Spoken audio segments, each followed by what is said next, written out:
Hey guys, thank you for joining us again at Car System Installation. Today we're going to show you a remote starter using OEM key on Kia Sedona 2019. In this case we have used the EVO-ONE system from Foreign. So all you have to do is press the lock button 3 times.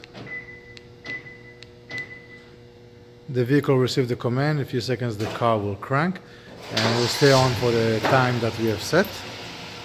For the key takeover procedure, a very simple procedure. We're gonna enter the vehicle just by touching the door. Close the door.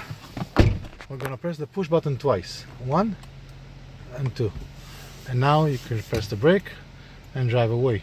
The vehicle will stay running and you can drive to wherever you need. For remote starter systems and other electronics, you can always find us at Car Systems Installation. Subscribe to our channel and we'll see you next time. Have a great day.